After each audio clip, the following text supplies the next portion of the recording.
మీ మోకాల నొప్పులకు ఎటువంటి సర్జరీ లేకుండా ఎపియాన్ పెయిన్ క్లినిక్ అందిస్తున్న అత్యాధునిక చికిత్స.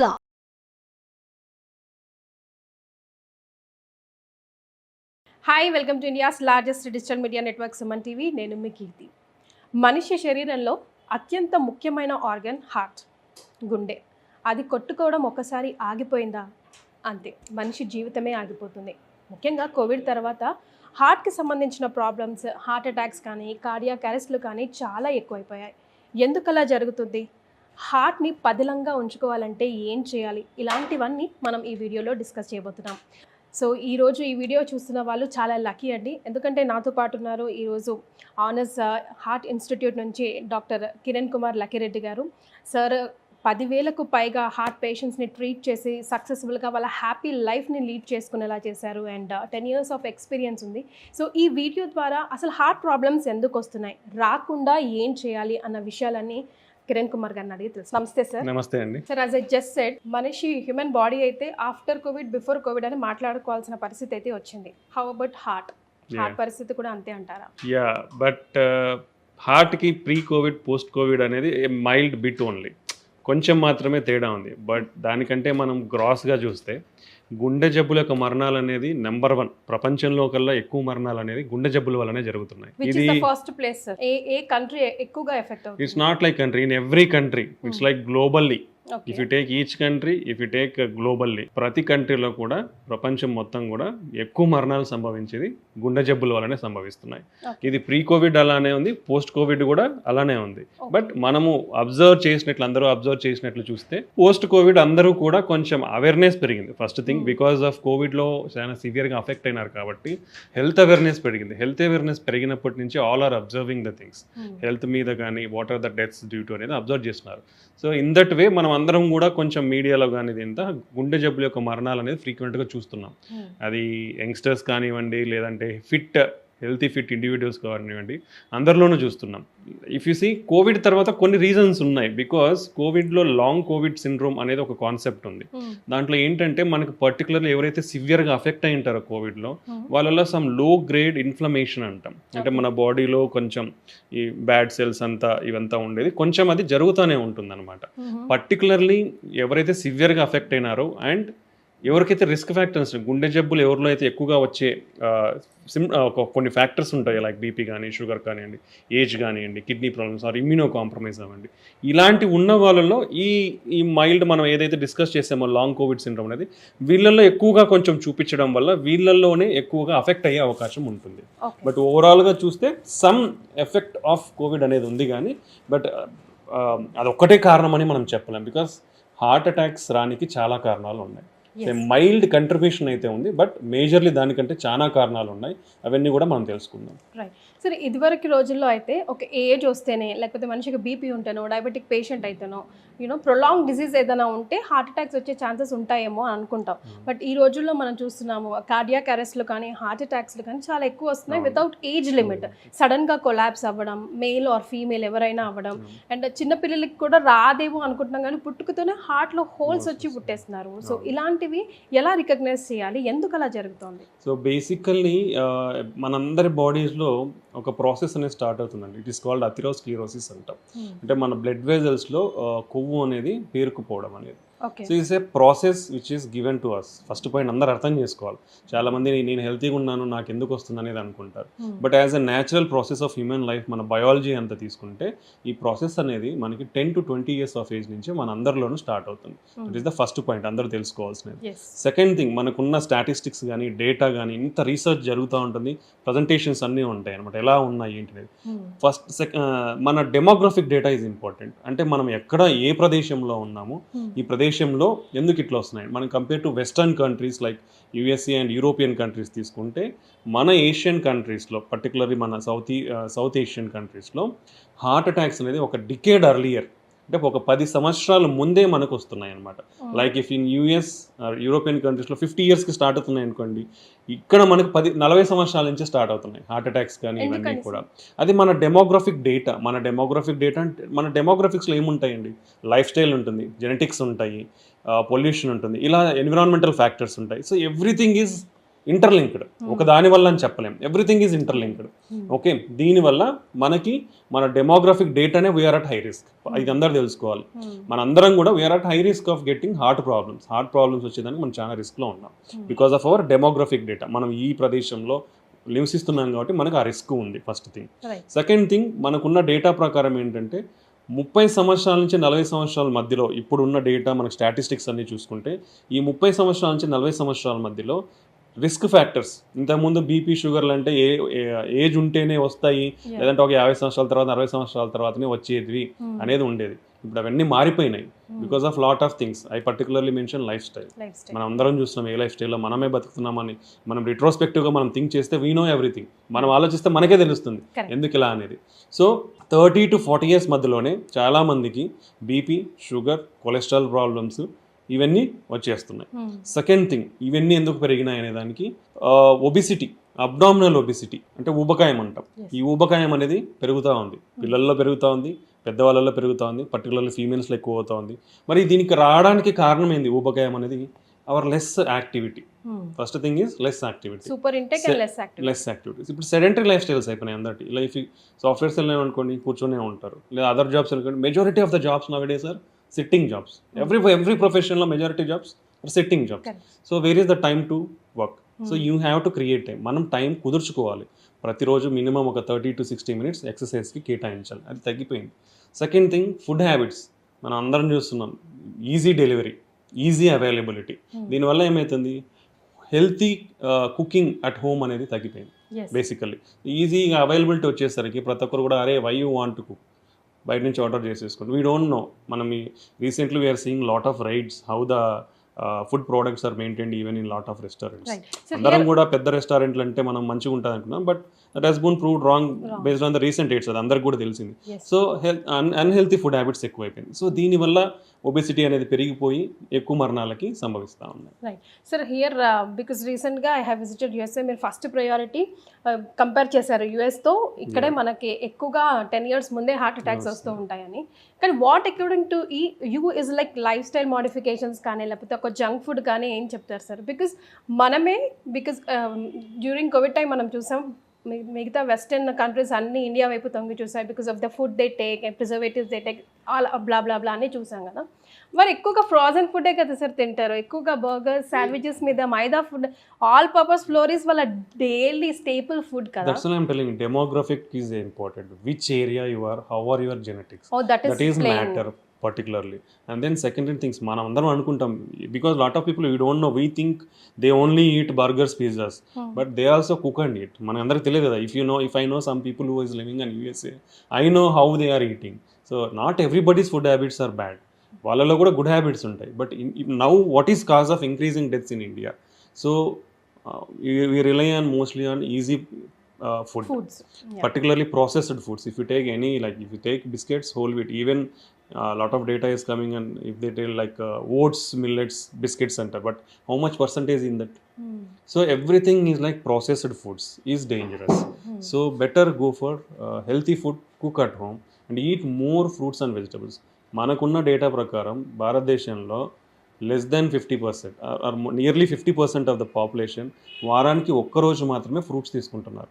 And that too 1 time in a week. యూజువల్గా ఎన్ని సర్వింగ్స్ ఉండాలి? Per day 3 to 5 servings of fruits and vegetables ఉండాలి. How many people are following?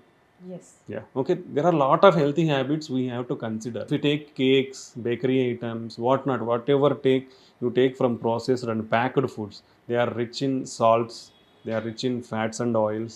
Okay, we don't know what oil they use, all the things. So ivanni kuda we don't know clarity information, even whatever they are doing. We have to see every food, we have to see the label and decide whenever you are buying. So unhealthy food habits and physical inactivity are the most common. This is the worst lifestyle what we are following. So it has to change from this. And then substance abuse, like smoking and alcohol and any other substance abuse are dangerous. ఇవి ఏ జోలికి వెళ్ళినా ఇవి only heart మీదనే కాదు, lot of systems మీద కూడా they show their effects. So you should completely avoid them. So these are the main factors for increasing heart attacks. యంగ్స్టర్స్లో కానివ్వండి, ఇప్పుడు ఎక్కువ అవుతున్న విధానం కావండి, లైఫ్ స్టైల్ అనేది చాలా important, like exercise and food habits. Second thing నేను ఆల్రెడీ చెప్పాను 30 to 40 years నుంచి కూడా రిస్క్ ఫ్యాక్టర్స్ అన్నీ కూడా మోర్ నెంబర్ ఆఫ్ పీపుల్లో వస్తున్నాయి, like diabetes, hyper tension, cholesterol abnormalities. And next most thing is obesity. ఫ్యూచర్లో ఇప్పుడు అందరికీ బీపీ, షుగర్ అనేది ట్యాబ్లెట్స్ వాడి కంట్రోల్ చేసుకుంటున్నారు, బట్ ఒబిసిటీ అనేది పెరుగుతూ ఉంది. సో ఫ్యూచర్లో వచ్చే హార్ట్ అటాక్స్ అన్నీ కూడా మెయిన్ ఒబిసిటీ రిలేటెడ్. ఒబిసిటీ ఎందుకంటే ఈ అబ్డామినల్ ఒబిసిటీ వస్తే దాంట్లో ఈ simultaneously you're going to get pre diabetes or diabetes and blood pressure పెరిగే ఛాన్స్ ఉంది, కొలెస్ట్రాల్స్, అబ్నార్మల్ కొలెస్ట్రాల్, ఎల్డిఎల్ పెరిగే ఛాన్స్ ఉంది, హెచ్డిఎల్ తగ్గే ఛాన్స్ ఉంది. సో ఈ అన్ని ఫ్యాక్టర్స్తో ఇన్సులిన్ రెసిస్టెన్స్ పెరుగుతుంది. So then you are at risk of heart attacks. So these are the main factors, particular ఇవే మెయిన్ ఫ్యాక్టర్. ఈ మినిమం ఒక 4-5 ఫ్యాక్టర్స్ మీద కాన్సన్ట్రేట్ చేయగలిగితే యూ కెన్ అట్లీస్ట్ రెడ్యూస్. మనం కంప్లీట్గా ప్రివెంట్ చేయొచ్చు అని చెప్పలేను కానీ బట్ రెడ్యూస్ ఇన్సిడెంట్స్ని మనం తగ్గించుకోవచ్చు అనమాట. Yes sir, I want you to elaborate like drinking habits లేదంటే స్మోకింగ్ హ్యాబిట్స్ ఉన్న వాళ్ళకి ఎందుకు ఎలా హార్ట్ అటాక్స్కి ఎఫెక్ట్ అవుతుంది, వాళ్ళ ప్రయారిటీ ఎందుకు అవుతారు హార్ట్ అటాక్స్ రావడానికి? అంటే if you take smoking, any form of smoking like second hand smoke అంటాం, అంటే నేను తాగుతుంటే పక్కన ఉన్న వాళ్ళు కూడా ఎఫెక్ట్ అయిపోతారు. It contains lot of chemicals, nicotine, tar and lot of metals, heavy metals, lead ఇట్లాంటివన్నీ ఉంటాయి. So lot of harmful products are there in that apart from nicotine and tar. So ఈ ప్రోడక్ట్స్ అన్నీ కూడా if you inhale it starts inflammation in your body and they change lot of, అంటే మన basic mechanisms కొన్ని ఉంటాయి. Inflammation అంటే ఒకటి ఏదన్నా ఫారిన్ బాడీ ఆబ్జెక్ట్ వస్తే మన సెల్స్ రియాక్ట్ అవ్వడం అనమాట. ఇది కంటిన్యూస్ ప్రాసెస్ ఉందంటే that inflammatory activity is more and it damages the native parts also. Then endothelium అనేది మన బ్లడ్ వెజల్ మీద ఒక చిన్న పొర ఉంటుంది, ఎండోథీలియం అనేది. It is very reactive to lot of things, chemicals, బాడీలో ఉండే చాలా కెమికల్స్కి రియాక్టివ్. సో వాసోస్పాజమ్ అవ్వచ్చు, నార్మల్గా ఉంటే సడన్గా ఇట్లా స్పాజమ్ ముడుచుకుపోవచ్చు. సమ్ టైమ్స్ మన ఎండోథీలియం అంతా డ్యామేజ్ అవ్వచ్చు. డ్యామేజ్ అయిపోయి ఎట్లయితే ఫ్యాట్ అక్యుములేషన్ అవుతుందో సడన్గా నీకు ఇది రప్చర్ అయిపోయి బ్లడ్ క్లాట్ అవ్వచ్చు. మన బాడీలో ఉండే కోయాగులేషన్ సిస్టమ్, అంటే మన బాడీలో ఏంటి బ్లడ్ క్లాట్ కాకుండా ఫ్లో అవ్వాలి. So that some mechanisms are there in our body. ఆ మెకానిజమ్స్ అన్ని అఫెక్ట్ అయిపోతాయి. అఫెక్ట్ అయినప్పుడు you will get more propensity for thrombosis. చిన్న ఏదన్నా మైల్డ్ క్రాక్ అట్లా ఇది ఏది జరిగినా ఇమీడియట్గా బ్లడ్ క్లాట్ అయిపోవడం, ఇలాంటి రిస్క్ అన్ని పెరిగిపోతాయి స్మోకింగ్లో. And it was also causes. So ఇవన్నీ బ్లడ్ వెజల్స్ డ్యామేజ్ అయినప్పుడు బ్లడ్ వెజల్స్ అనేది ప్రతి ఆర్గాన్కి సప్లై చేస్తాయి. సో వెన్ ఈ బ్లడ్ వెజల్స్ డ్యామేజ్ అయినాయి అనుకోండి, every organ can be affected. Like brain strokes వస్తాయి, హార్ట్ స్ట్రోక్స్ వస్తాయి, అన్నీ వస్తాయి. And simultaneously smoking will cause lot of cancers, oral cancers, esophageal cancer, colon cancers, lung cancers. Every part of the body is going to affect due to smoking. ఇనిషియల్గా ఎవరికి కూడా ఇవన్నీ effects తెలియకపోవచ్చు because of some time మన body అనేది some time ఇస్తుంది react కావడానికి. But after a certain point what ever you do, even if you stop smoking you can't reverse it. Okay, one most important thing is మీరు ఇప్పుడు smoking మానేసిన మీకు heart attack risk తగ్గడానికి 10 సంవత్సరాలు పడుతుంది. So even if you stop smoking now, మీరు 10 years further 10 years వరకు కూడా you are at high risk of getting heart attacks. So immediately stop smoking. That prolonged effects ఉంటాయి ఇవన్నీ. ఇప్పుడు మనం అయితే కోవిడ్ అయిపోయింది కదా, ఎఫెక్ట్స్ ఎట్లయితే మినిమల్ ఎఫెక్ట్ చూపిస్తుందో సేమ్ వే ఇఫ్ ఈ smoking is having long term effects. So మీ ఎఫెక్ట్స్ అన్ని తగ్గనీకి 10 years పడుతుంది. నాన్ స్మోకర్స్ లెవెల్ రిస్క్ రానికి 10 సంవత్సరాలు పడుతుంది. So smoking is that much dangerous. తాగేటప్పుడు ఎవరికి కూడా మనకు తెలియదు, బట్ వన్స్ యూ ఎక్స్పీరియన్స్, ఒక డిసీజ్ ఎక్స్పీరియన్స్ అయినప్పుడే we know all the problems. So and lot of lung problems, COPD, ఆయాసం, ఉబ్బసం వస్తుంది స్మోకింగ్లో. సో ఇట్లా every part of the body will get affected due to smoking. మీరు ఒక్కరే కాదు, స్మోకింగ్ మీకు ఏదో ప్రాబ్లం వస్తుంది కాదు, మీ చుట్టూ ఉండే మనుషులు, పర్టికులర్లీ మీ ఫ్యామిలీలో పిల్లలు ఉంటారు, పిల్లల్లో కూడా యాజ్ ద పేరెంట్స్ స్మోక్ చేస్తున్నారంటే పిల్లలు ఉన్నప్పుడు they are more prone to get respiratory infections and respiratory disorders. So you should be more careful. So their growth will be affected. So these are అట్లాంటి side effects చాలా ఉన్నాయి smoking వల్ల. So అందరూ ఇప్పుడు smoking either first hand smoking or second hand smoke అంటారు. Then smokeless tobacco అంటాం, chewing is also dangerous. Same effects. నువ్వు ఏదైతే స్మోక్ చేస్తావో chewing tobacco, like gutka, khaini, paan, తంబాకు, ఏవేవో ఉన్నాయి, చాలా నేమ్స్ ఉన్నాయి దీనికి. సో ఇవన్నీ కూడా సేమ్ సైడ్ ఎఫెక్ట్స్ ఉంటాయి. స్మోకింగ్ ఎంతకైతే సైడ్ ఎఫెక్ట్స్ ఉన్నాయో, and they are particularly chewing లోకల్గా ఉంటుంది కాబట్టి ఆ కెమికల్స్ అని they are more prone for oral cancers and mouth cancers and throat cancers. So apart from heart attack risk and this thing, even hookahs are also dangerous. Routine cigarette smoke కంటే కూడా ఎక్కువ nicotine content అనేది ఉంది. So even hookahs are dangerous, even electronic cigarettes are dangerous. Every study whatever it is shown, ఇవన్నీ కూడా smokeless అని చెప్తారు కానీ but the studies and investigations I found that దీంట్లో కూడా huge amounts of nicotine and harmful chemicals ఉన్నాయి. So every product is dangerous only. ఇది safe అనేది అయితే లేదు. So always keep away from smoking. Simultaneously alcohol whatever amount is taking it is harmful. This is the new study and new evidence whatever మనకు ఉన్న కొత్త evidence ప్రకారం, కొత్త data ప్రకారం ప్రీవియస్లీ అయితే small pegger 30 ml of alcohol per day in female and 2 per in male అనేది ఉండేది. But now it's not there. It was removed from the guidelines or the data. Any amount of alcohol is damage to your body organs. So this is remember. So ఆల్కహాల్స్లో కూడా particularly binge alcohol drinking చేస్తారు. That is more dangerous. Suddenly you are more prone to get heart rate abnormalities ఎక్కువ అయ్యే chance ఉంటుంది. So heart rate సడన్గా పెరిగిపోతాయి. So heart rate సడన్గా పెరిగిపోయినప్పుడు death risk కూడా ఉంటుంది. So this is more danger. So binge alcohol drinking is completely unavoidable, avoid చేయాల్సిన విషయం. సెకండ్ థింగ్, మన హార్ట్ మజిల్ అనేది వీక్ అవుతుంది. ప్రొలాంగ్డ్ క్రానిక్ డ్రింకర్స్లో హార్ట్ మజిల్ అనేది వీక్ అవుతుంది. ఆల్కహాలిక్ కార్డియోమైపతి అంటాం. అయిపోయి మన గుండె అనేది ఉబ్బిపోయి హార్ట్ ఫెయిల్ అవుతుంది. హార్ట్ పంపింగ్ అనేది తగ్గిపోతుంది. హార్ట్ పంపింగ్ తగ్గిపోయినప్పుడు you will get all the symptoms. ఆయాసం వస్తుంది, కాళ్ళవాపులు వస్తాయి, మీ ఫ్యాటిక్ వస్తుంది, ఏం పనులు చేసుకోలేరు, మొహాలు అన్నీ ఉబ్బిపోతాయి. సో వన్స్ ఇవన్నీ కూడా ఇర్రివర్సబుల్ స్టేజ్ ఉన్నప్పుడే, అంటే అది రాకముందే, ఏదైతే రివర్సబుల్ స్టేజ్ వరకు ఉన్నప్పుడే మీరు కంప్లీట్గా మానేస్తే నార్మల్ అయ్యే ఛాన్స్ ఉంది. బట్ ఎప్పుడైతే ఇర్రివర్సబుల్ స్టేజ్, రిపేర్ చేయలేని స్టేజ్కి మీరు తాగి వెళ్తే మాత్రం you can't reverse the heart pumping function to normal in alcoholics. And వీళ్ళు మందు తాగడం వల్ల ఫుడ్ సరిగ్గా తీసుకోకపోవడం వల్ల విటమిన్ డెఫిషియన్సీస్ ఉంటాయి, పర్టికులర్ థైమిన్ డెఫిషియన్సీస్. దానివల్ల కూడా the heart will affect. This called dry and wet beri అంటాము.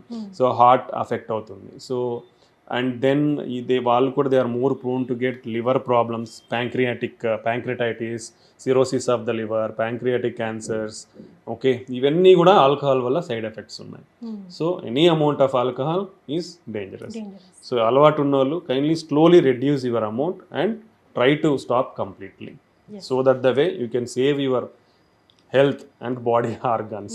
That is most important. So both smoking and alcohol are dangerous. So ఇంత టైం తీసుకొని ఇంత స్ట్రెస్ఫుల్గా ఎవ్రీ పాయింట్ చెప్తున్నారంటే దాంట్లో ఎంత బలం ఉందో అర్థమవుతుంది sir. Like wise let speak about like diabetics and BP ఉన్న వాళ్ళకి హార్ట్ అటాక్స్ రావాల్సిందేనా? ఇక్కడ నేను ఇంకో పాయింట్ కూడా యాడ్ చేయాలనుకుంటున్నాను సార్. లైక్ జెనెటిక్ ప్రాబ్లమ్స్ అని కూడా మనం చెప్తూ ఉంటాం, జెనెటిక్గా ఉన్నా కూడా వస్తుందని. ఒక ఫ్యామిలీలో ఒక మనిషి ఉన్నాడు, లైక్ ఫర్ ఎగ్జాంపుల్ ఫాదర్ ఉన్నాడు, తనకి ఆల్రెడీ అన్ని అలవాట్లు ఉన్నాయి, హీ హ్యాస్ హార్ట్ ప్రాబ్లం అనుకోండి. ఆ సన్కి ఆ కూతురుకో కంపల్సరీ రావాల్సిందేనా, even though they don't have any habits because of genetic reason? Genetics is very important అండి. ప్రీవియస్గా మనకి హై రిస్క్ తీసుకుంటే ఫస్ట్ డయాబెటీస్ తీసుకుంటాం. మీరు అడిగినట్లు diabetes are the very high risk for heart attacks and heart problems because of lot of mechanisms. Even with control డయాబెటీస్లో కూడా ఏమవుతుందంటే, చిన్నగా ఎక్స్ప్లెయిన్ చేయగలమా సార్ హౌ ఇట్ ఎఫెక్ట్స్ అన్నది? మనకి చెప్పాను నేను, ఇన్ఫ్లమేషన్ అనేది ఒక కాంపోనెంట్ ఉంటుంది ప్రతిదానికి కూడా. అంటే మన సెల్స్ ఎలా రియాక్ట్ అవుతాయి అనేది. సో ఈ లో గ్రేడ్ ఇన్ఫ్లమేషన్ అనేది ఈవెన్ కంట్రోల్డ్ షుగర్ ఉన్న వాళ్ళలో కూడా ఇది ఒక ప్రాసెస్ కంటిన్యూస్గా ఉంటుంది. Okay, this is one of the factor. So ఇదేమవుతుంది, ఈ లో గ్రేడ్ ఇన్ఫ్లమేషన్ కూడా కంట్రోల్గా ఉంటే కూడా కొలెస్ట్రాల్ అక్యుములేషన్ అనేది అవుతుంది. ఈ సెల్స్ అనేది వచ్చి డ్యామేజ్ జరుగుతా అనేది ఎండోథీలియం, మనం ఒక పొర ఉంటుందని ఆ పొరలో అక్యుములేషన్ అవ్వడం, ఫ్యాట్, స్మాల్ క్రాక్స్ కానీ ఇట్లాంటివి రావడం ఇవి జరుగుతూ ఉంటుంది. రెండోది డయాబెటిక్స్లో మనకి బ్లడ్ క్లాటింగ్ కూడా కొంచెం ఎక్కువ అయ్యే ఛాన్స్ ఉంటుందన్నమాట. ఇది సెకండ్ కాంపోనెంట్. దెన్ మనకి ఇన్సులిన్ రెసిస్టెన్స్ దానివల్ల, దెన్ ఈ అడ్వాన్స్డ్ గ్లైకేషన్ ఎండ్ ప్రోడక్ట్స్ అంటాం. సో దానివల్ల ఇవన్నీ ఇన్ఫ్లమేషన్, వెజల్ డ్యామేజ్ ఇవన్నీ జరుగుతూ ఉంటాయి. దెన్ మన షుగర్ వల్ల నర్వ్స్ కూడా ఎఫెక్ట్ అవుతాయి. సో ఆటోనామిక్ నర్వస్ సిస్టమ్ అంటాం. అంటే ఈ సిస్టమ్ అనేది మన హార్ట్ రేట్ కానీ బ్లడ్ ప్రెషర్ని కానీ మెయింటైన్ చేస్తూ ఉంటుంది. సో ఈ నర్వ్స్ ఎఫెక్ట్ అయినప్పుడు, హార్ట్ నర్వ్స్ ఎఫెక్ట్ అయినప్పుడు there variations in the heart rate and blood pressure కూడా ఉండే ఛాన్స్ ఉంటుంది. So because of all these mechanisms, so blood clotting tendency increase అవ్వడం, ఈ వాస్కులర్ డ్యామేజ్ అనేది జరగడం, లో గ్రేడ్ కంటిన్యూస్గా బీపీ, మ్యాక్సిమం బీపీ, షుగర్ ఉన్న వాళ్ళలో బీపీ కూడా ఉండే ఛాన్స్ ఉంటుంది. సో స్మాల్ వెజల్స్ కూడా అఫెక్ట్ అవుతాయి వీళ్ళలో. సో ఈ అన్ని మెకానిజమ్స్ వల్ల షుగర్ ఉన్న వాళ్ళు ఈవెన్ కంట్రోల్డ్ ఉంటే కూడా హార్ట్ అటాక్స్ వచ్చే ఛాన్స్ ఉంటుంది. అదే అన్కంట్రోల్డ్ ఉంటే మాత్రం డెఫినెట్లీ హై రిస్క్ అండి, కంపల్సరీ హై రిస్కే ఉంటారు వాళ్ళు. ఈవెన్ ఏ ఏజ్ వాళ్ళైనా, ఎంత అర్లీగా డయాబెటీస్, ఇప్పుడు 50 years డయాబెటీస్ యూజువల్గా వస్తుంది, అలాగే 40 yearsకి డయాబెటీస్ వచ్చింది అనుకోండి, 10 years అర్లియర్ వస్తే your risk will increase by almost 50% in getting heart attack. So 50 yearsలో వచ్చే షుగర్ 40 సంవత్సరాలకు వస్తే మీ గుండె జబ్బుల యొక్క రిస్క్ అనేది 15% పెరుగుతుంది. So this much risk is there. So early age of onset of diabetes is high risk, more high risk. So this is important. So sugar ఉన్న వాళ్ళు కంపల్సరీ చాలా స్ట్రిక్ట్ కంట్రోల్లో పెట్టుకోవాలి. ఫుడ్ ఎలా తీసుకుంటున్నాము, ఎంత తీసుకుంటున్నాము, క్వాలిటీ ఆఫ్ ఫుడ్, ఏం ఫుడ్ తీసుకుంటాం అనేది క్లియర్ కట్గా వాళ్ళు దే షుడ్ డిఫైన్ దెమ్. అవి వాళ్ళు ఫాలో అవ్వాలి కంపల్సరీగా. ఫుడ్ హ్యాబిట్స్ రేపు లైక్ ఆయుర్వేదం మీదో లేకపోతే XYZ మీదో డిపెండ్ అయ్యి నేను ఫుడ్ కంట్రోల్ చేసుకొని టాబ్లెట్ వేసుకోకుండా నేను డయాబెటిక్ని కంట్రోల్ పెట్టుకుంటానంటారు. It will be very helpful. Whatever measures you see, first everything ఎక్కడైనా మనకు వచ్చేది లైఫ్ స్టైల్. ఫుడ్ హ్యాబిట్స్తో నిజంగా కంట్రోల్ అయితే ఇట్స్ వెల్ అండ్ గుడ్. ఏదైనా మనకు ఒక లెవెల్స్ ఉంటాయి, మార్జిన్స్ ఉంటాయి ట్రీట్మెంట్ స్టార్ట్ చేయడానికి డ్రగ్స్ అనేది. So HbA1c is one of the important. Every 3 months it represents last 3 months sugar control అనేది మీకు ఎలా ఉందనేది HbA1c అనేది మనకి డిఫైన్ చేస్తుంది అనమాట. అది if it is like less than 6.5 or around between 6 to 6.5 it's well good and control. So you can maintain your food habits and control it. But if it is more than 6.5 and 7 and your fasting sugars and post lunch sugars are high, ఆ indication ఉంటే definitely it's better to start treatment. So ఇనిషియల్గా ఎంత అగ్రెసివ్గా control చేస్తామో అంత long term benefits ఉంటాయి. So మీకు sugar అని డిటెక్ట్ అయిన వెంటనే you should control it very strictly at normal levels. అలా కాకుండా మనం దాన్ని జాగ్రత్తగా తీసుకోకుండా ఇనిషియల్ లెవెల్స్ కొన్ని మంత్స్ కానీ సంవత్సరాలు కానీ హై లెవెల్స్లో మెయింటైన్ అయ్యాయి అనుకోండి, this called long term memory అంటాం. అంటే మన బాడీ కూడా ఈ తక్కువ ఉంటే తక్కువ మెమరీ లాగా ఉంచుకొని అలా వర్క్ చేస్తుంది. అలా హై లెవెల్స్ ఇనిషియల్గా ఉన్నాయంటే ఇది హై లెవెల్స్ మెమరీ లాగా వర్క్ చేస్తుంది. This concept long term memory. So ఈ విధంగా మనకి అఫెక్ట్ అయ్యే ఛాన్స్ ఉంటుంది. కాబట్టి ఎంత ఎర్లీగా మనం ఎంత స్ట్రిక్ట్గా కంట్రోల్ చేసుకోగలిగితే అంత రిస్క్ తగ్గించుకున్న వాళ్ళం అవుతాం అనమాట షుగర్లో. సో ఇది ఇంపార్టెంట్. మనం ఆల్మోస్ట్ ఇండియాలో చూస్తే ఎవ్రీ 2 to 3% 5 మందిలో 2-3 షుగర్ ఉంటా ఉంది. అండ్ ప్రీ డయాబెటీస్ కూడా ఎక్కువ అవుతా ఉంది. So if you see long term trends చూస్తే from past to in future basic levels of fasting glucose levels అనేది పెరుగుతూ ఉన్నాయి అందరిలో కూడా. So this much risk of we already know like South Asia or India is like diabetic famous populous, most diabetic populated are in South Asian countries. So ఇవన్నీ అంటే I'm telling you, it is demographics, genetics, environment, all these things are defining our risk. కాబట్టి మనం we are prone to high risk. We have to think like that. అంటే మనకు high risk tendency ఉంది కాబట్టి మనం ఈ ప్రదేశంలో ఉండడం వల్ల because of lot of things మనం చాలా ఎక్కువ జాగ్రత్తలు తీసుకొని ఇవి రాకుండా కాపాడుకోనికి we have to practice healthy lifestyle. Like basically healthy lifestyle అన్న ఒకటే రెండు healthy food, regular exercise. These two everybody has to do it అంటే.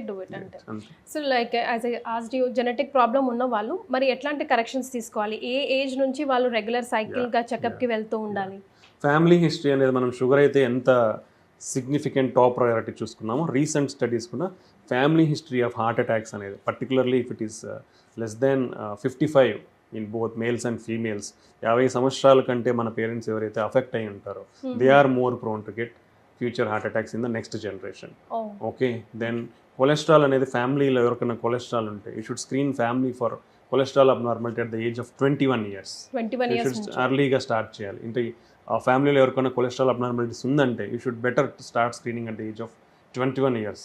Okay, now I always recommend at least if you get 30 years get your health checkup at regular intervals. At least మీరు initial like 30 years తర్వాత బాగానే ఉందంటే at least if you not annually every 2 years or 3 years also you check it. You don't know when you are going to get diabetes. You don't know when you are going to get hypertension. మీకు BP sugar అనేది ఎప్పుడు వస్తాయి అనేది ఎవరికి తెలియదు. 50% of the people are undiagnosed and undetected. BP sugar అనేది చాలా మందిలో డయాగ్నోస్ కావట్లేదు, డిటెక్ట్ కావట్లేదు, ఎందుకంటే మన టెస్టింగ్ పోవట్లేదు కాబట్టి. ఈ అన్డిటెక్టెడ్ పాపులేషన్ అనేది కూడా ఎక్కువ ఉంది. That's why they are presenting suddenly with heart attacks కానీ బ్రెయిన్ స్ట్రోక్స్ కానీ అదర్ ప్రాబ్లమ్స్తో ప్రజెంట్ అవుతున్నారు. So better you screen once in a year. Spending for your health is a very good thing. It doesn't cost you much. Now lot of hospitals or diagnostic centers, everybody is offering some health packages at a very low cost. Even very non-affordable people కూడా అవన్నీ అందుబాటులోకి వస్తున్నాయి. If not, lot of hospitals, government setups, everything is there. So everybody can check their health at least once in a year. So that you know మీకు BP వచ్చే chance ఉందా, sugar వచ్చే chance ఉందా, kidney problems ఏమైనా బయటపడతాయి, thyroid problems బయటపడతాయి, మీ blood problem anaemia ఉంటే బయటపోతుంది. Okay, ఇలాంటి కామన్ కొలెస్ట్రాల్ అబ్నార్మాలిటీ ఉంటే బయటపడుతుంది. ఇలాంటి కామన్ థింగ్స్ అన్నీ మనకి అర్లీగా తెలుసుకోవడం వల్ల we can take good precautions. అవి కంట్రోల్ చేసుకోవడంలో కానీ ఎక్కువ అవ్వకుండా కానీ మనం చాలా ప్రికాషన్స్ తీసుకోవచ్చు అనమాట. So this is compulsory. So family history particularly ఎవరికైతే లెస్ దాన్ 55 years పేరెంట్స్లో ఈ ప్రాబ్లమ్స్ ఉంటే వాళ్ళు రిస్క్లో ఉంటారు కాబట్టి compulsory better you do after 30 years regular health checkups. Sir heart attacks, cardiac arrest రెండింటికి డిఫరెన్స్ ఏంటి, ఎలా గుర్తించాలి? హార్ట్ అటాక్ అనేది మనకి ఇప్పుడు హార్ట్ ఉంటుంది, హార్ట్ మీద అంటే ఉపరితలం పైన బ్లడ్ వెజల్స్ ఉంటాయి, అంటే రక్తనాళాలు ఉంటాయి. మనకి బాడీకి బ్లడ్ అయితే ఎలా సప్లై అవుతుందో గుండెకి కూడా బ్లడ్ సప్లై అనేది అంత important. So left side 2 vessels ఉంటాయి, రైట్ సైడ్ 1 వెజల్ ఉంటుంది. సో ఈ బ్లడ్ వెజల్స్లో కొలెస్ట్రాల్ అక్యుములేషన్ అయ్యి అండ్ ఆ కొలెస్ట్రాల్ ప్లాక్ ఏదైతే ప్లాక్ అంటాం దాని ఆ పొర ఉండేది రప్చర్ అయిపోయి సడన్గా బ్లడ్ క్లాట్ అవుతుంది. ఈ బ్లడ్ క్లాటింగ్ అనేది సడన్గా అవుతుంది అనమాట. సో ఈ సడన్గా వచ్చేదాన్ని మనం అక్యూట్ హార్ట్ అటాక్ అంటాం. ఓకే, ఇది హార్ట్ అటాక్ అంటే ఈ బ్లడ్ వెజల్స్లో బ్లాక్ వచ్చేదాన్ని హార్ట్ అటాక్ అంటాం. కార్డియాక్ అరెస్ట్ అంటే ఈజ్ నథింగ్ బట్ మీ గుండె సడన్గా ఆగిపోతుంది. It's like sudden loss of your life. అది maybe transient or permanent. Okay, so cardiac arrest అనేది సడన్గా గుండె ఆగిపోతుంది. గుండె ఆగిపోతే అవుతుంది బ్లడ్ సర్క్యులేషన్ అని జరిగింది. బ్లడ్ సర్క్యులేషన్ జరిగినప్పుడు బ్రెయిన్ ఓన్ ఫంక్షన్ అని no organ in the body function, that literally like death. So ఈ కార్డియాక్ అరెస్ట్ అయినప్పుడే మనకు ఉన్న only one primary basic treatment modality అంటాం, that is called CPR, basic life support, BLS or CPR. అంటే cardio pulmonary resuscitation అంటాం. అంటే మన main ఏంటి important, oxygen important. Then oxygen body మొత్తం అందాలంటే ఏం చేయాలి, పంపింగ్ అవ్వాలి. సో బ్లడ్ సర్క్యులేషన్ అయితేనే ఆక్సిజన్ అనేది ప్రతి ఒక్క సెల్కి అందుతుంది మన బాడీలో. సో ఫస్ట్ మెయిన్ కాంపోనెంట్ అనేది సర్క్యులేషన్, అంటే అది సర్క్యులేషన్ అవుతూనే ఆక్సిజన్ అందుతుంది. కాబట్టి ఎనీ పేషెంట్ మనం 3 కాంపోనెంట్స్ ఎవరైనా సడన్గా అన్కాన్షియస్గా పడిపోయినారు, పలుకుతున్నాడా లేదా రెస్పాన్స్ ఉందా లేదా బాడీలో ఎక్కడన్నా చెస్ట్ చేస్తాం, నో రెస్పాన్స్. దెన్ మనం బ్రీతింగ్ మనకు తెలుస్తుంది కదా, బ్రీతింగ్ చెస్ట్ రైజ్ చూస్తాం, బ్రీతింగ్ చేస్తున్నాడా లేదా అని తెలుస్తుంది, బ్రీతింగ్ లేదు. నెక్స్ట్ కామన్ సింపుల్ మనం ఇక్కడ మనకి ట్రకీ అంటాం, విండ్ పైప్ ఉంది. విండ్ పైప్ చూస్తే ఇక్కడ ఒక మజిల్ ఉంటుంది, ఈ రెండింటి మధ్య చేయి పెడితే మన పల్స్ మనకు తెలుస్తుంది. ఎనీబడి కెన్ డూ దట్, మీరు ట్రై చేయొచ్చు. Pulse, how to test your pulse, ఇక్కడ పెడితే పల్స్ తెలుస్తుంది. ఓకే, ఆ పల్స్ ఉందా లేదా, that is called central pulse అంటాం. సో ఆ పల్స్ ఉందా లేదా చూడాలి. సో ఈ 3 లేకుంటే ఇమీడియట్గా చెస్ట్ కంప్రెషన్స్ అనేది స్టార్ట్ చేయాలి. లేకుంటే సో ఈజ్ నాట్ రెస్పాన్సివ్, పలకట్లేదు, ఎయిర్ బ్రీతింగ్ లేదు, అంటే మనం చెస్ట్ రైస్తో చూస్తాము. దెన్ పల్స్ చూస్తాం, పల్స్ లేదు. ఈ 3 లేదంటే లంగ్ ఫంక్షన్ లేదు, హార్ట్ ఫంక్షన్ లేదు. సో ఈ 2 లేనప్పుడు బ్రెయిన్ ఫంక్షన్ అవ్వదు. So he won't be responsive. ఈ 3 లేనవి కాబట్టి immediately you have to start chest compressions. నిమిషానికి 100 చెస్ట్ కంప్రెషన్స్ చేయాలి. Okay, that much 100. So this is basic life support. ఇదంతా చేయడానికి ఎంత టైం ఇస్తారు సార్?